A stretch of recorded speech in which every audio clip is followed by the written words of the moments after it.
ఉండవెల్లి అరుణ్ కుమార్ మాజీ కాంగ్రెస్ ఎంపీ రాజకీయ మేధావిగా గుర్తింపు పొందాడు.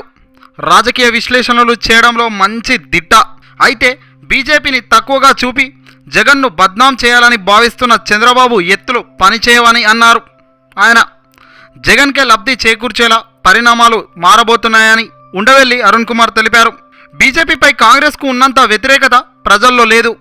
ఎందుకంటే ఆంధ్రప్రదేశ్లో బీజేపీ లేనే లేదు. అలాంటి పార్టీతో జగన్ సంబంధం పెట్టుకున్నారని అనడం అర్థం లేని వాదన. ఒకవేళ పెట్టుకున్నా కూడా ఆ ప్రభావం ఎన్నికలపై అస్సలుండదు.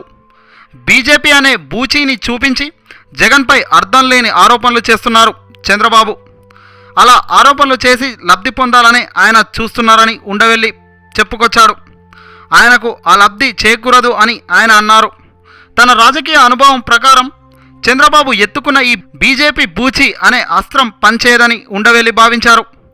మరీ ముఖ్యంగా జగన్ వైపు పాదయాత్ర అనే అతిపెద్ద ప్లస్ పాయింట్ ఉందని, దాని ముందు టీడీపీ వాళ్ళు ఎన్ని ఎత్తులు వేసినా అవి వరదలో కొట్టుకుపోతాయని ఉండవెల్లి చెప్పుకొచ్చారు. నేను చూసిన విన్న పాదయాత్రల్లో జగన్ పాదయాత్రకు వచ్చినంత రెస్పాన్స్ నేనెక్కడా చూడలేదు, వినలేదు కూడా. ఇంతమంది జనం రావడం, ఇన్ని పబ్లిక్ మీటింగ్స్లో మాట్లాడడం చాలా గ్రేట్. నిజంగా జగన్ పెద్ద సెలబ్రిటీ అయిపోయారని ఉండవెల్లి అరుణ్ కుమార్ పేర్కొన్నారు. ఈ పాదయాత్ర ప్రభావం ఎన్నికలపై ఖచ్చితంగా ఉంటుందని, అదే సమయంలో చంద్రబాబును కూడా తక్కువ అంచనా వేయొద్దని జగన్కు సూచించారు ఉండవెల్లి.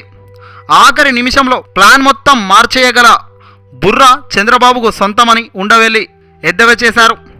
2014 ఎన్నికల నాటి ట్రెండ్ను గుర్తు చేశారు అరుణ్ కుమార్. అవును, మరి బాబు బుర్ర మంచి కంటే చెడుకే దోహదపడుతుందని ఉండవెల్లి మాటలు విన్న ప్రతి ఒక్కరూ అంటున్నారు.